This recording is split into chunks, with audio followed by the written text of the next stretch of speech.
Hey, Simone here, as always, with some ideas of what to pay attention to when you are growing and scaling your business. So, one of the groups that we teach is a group of second in command. So, they're the leaders of our clients. And it's been really interesting getting their feedback and perspectives in terms of what makes them more effective, what keeps them from being effective, what do we need to take into account when we look at how to give our team the greatest clarity and goals and expectations so that they can execute in alignment with our vision. So one thing that I've been noticing that's a comment over and over and over is I need more clarity from my leader. So that's one of those situations where you're kind of doomed. It's like because you're gonna, if you do or if you don't, somebody's gonna be unhappy, right? Somebody wants, like, there's always people who want more clarity, and then there's people who are going, you're giving me too much, you're over managing, you're doing all this other stuff. So, but clarity is definitely one of those big aspects that you can't get clarity clear enough. And at every level of business, there is going to be another level of clarity to design, really, because as you grow, as you expand as the leader, as the CEO, as you expand your vision, as you expand where your company is going, you have to be able to kind of ripple effect that throughout your company so that everybody is on the same page with you. And that sometimes can be the hardest thing. So as a leader, just think about your team. As a leader in your company, they have to be able to manage up and they have to be able to manage down. So managing up meaning their job really is to make your job easier, to enable you to be your best and do your best. And then they have to manage down, as in they have to make sure that everybody who is their responsibility, everybody who's their directs in their team needs to have all the information, all the support, the coaching, the encouragement, and the tools so that they can do the best job and pass that on to any team lead they have, anybody who's in their control. So you as the CEO, it's your responsibility to create clarity for all. And then your leadership team they become the translators. So they're translating what is in your vision, what you see for the great good of the company, and how that trickles down and affects all the different roles so everybody can be effective.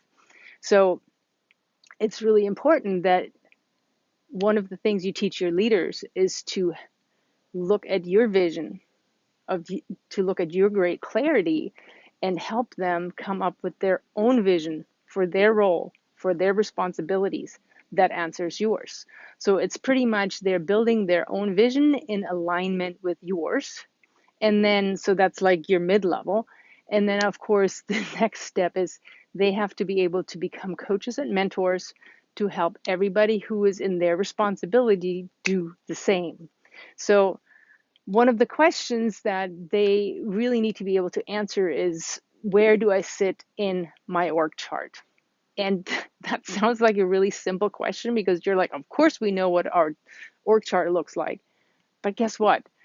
The faster you expand, the faster you build, the faster you grow, the more it gets really unclear because roles need to be revamped, they need to be expanded, they need to be reshuffled. People, you might keep the same people on the bus, but they have to go into different seats. And every time there's an expansion, roles are going to become murky, especially as you add some executive hires and all that kind of stuff. So you want to make sure that everybody understands where exactly they sit in the chain of command in the org chart and what that means, what their roles, what their expectations are, their objectives, and of course, what they're really responsible for. What are the outcomes they're responsible for? Now, a lot of times, especially when people are working in parallel, there's going to be some gray zones. So you have to teach them how to recognize the gray zones. And when that happens, a lot of times you got to be able to help them solve conflict because everybody's going to have different expectations. And guess what? The root of all conflict is expectations. So we have to make sure that everybody is aligning on their expectations. So they have to be to understand that what their role is, what their lane is. And then, of course, it's really important that you teach them that it's their responsibility to get clear. It's your responsibility to give them as much clarity as possible. But when they don't have it, and there's always going to be moments when they don't have it, it's their responsibility to get clear. When they become leaders in your organization, that is one of their prime responsibilities, always having clarity. So the question is, when they struggle for clarity, you have to help them recognize who they can talk to get clarity from. And then at the same time, they have to think about who needs to receive clarity from me. So it's really a place where you can't over communicate. And when there is gaps, you got to be able to give them the tools. So this is kind of where accountability starts. It's like if you're not clear on your role, your expectations, your objectives, you're not going to be delivering. That means you're failing. So that's not great.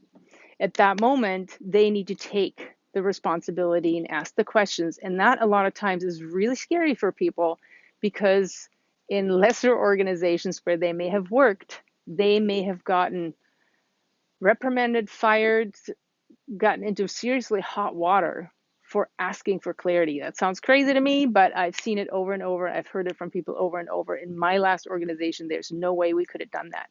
So realize that your people come with baggage. They have worked other places where they didn't have good leaders, and in those moments, they might be afraid to ask the questions. So you have to be the leader who teaches them that part of your culture is transparency, that's one of your prime core values. Transparency, asking questions, taking ownership, taking responsibility, all that comes with it.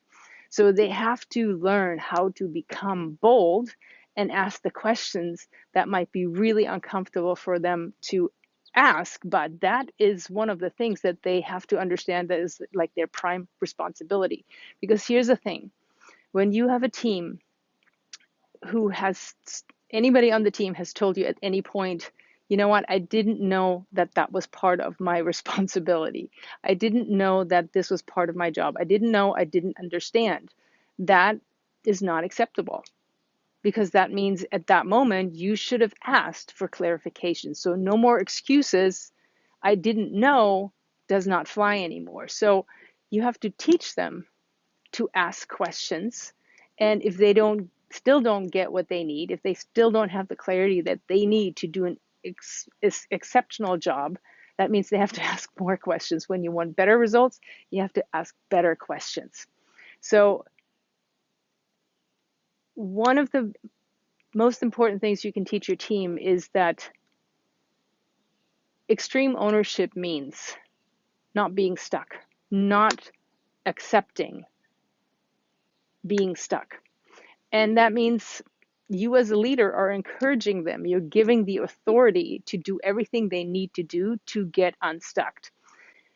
And sometimes that is if one of their leaders is not giving them the information that they need, because some people don't want to part with information because that's what defines their significance. So they don't want to give away information. And that means that the people below them can't get what they need. You have to teach them, you have to ask them to do something that might be unconventional, as in skip a level of leadership, to have the responsibility, to own the responsibility to get the data, the information that they need to do a job well. Now you have to define in your organization what skipping that level is like, waving a white flag, what that looks like. When is that okay? Because you don't want them to defy the chain of command, if at all possible, but at the same time, you want to make sure that they can take that in their own hands, that they can take in their own hands to get the information they need. So in the end, when you're a young company, or even if you've been around for a while, but now you're growing exponentially, you're acting like a startup. And there's only so much clarity to be had. So ambiguity is one of those emotional states that most people are really uncomfortable with, and it's something you have to learn to live with when you are in a growing organization, in a new business, or in a business that's rapidly expanding. So you're always going to be in search of clarity, and you're always going to have to roll with there's going to be a certain amount of ambiguity. So when you don't have clarity, we're going back to the place of not ever being stuck. Make it up. If you don't know what other people want you to do, you have to do your best. You look at the situation, you look at, okay, what's the best strategy that I can come up with? Make it up. And then get into action, because not being in action, waiting for other people to give you what you think you need, and not being in action until then, that's costing the company a lot of time, money, and momentum. So make it up, get into imperfect action. It's always better to be in some sort of action and course correct later than to be in no action. Keep asking the better questions. Like if you don't know, make sure that you get to know. It's not excusable, it's not acceptable to say I don't know. And then do the best you can. I don't know is not acceptable, like I said. So when there's no clarity to be had in the very end, go with the flow and make sure that you let your people know that it is up to them to take the power to ask questions and get the information they need to do a great job.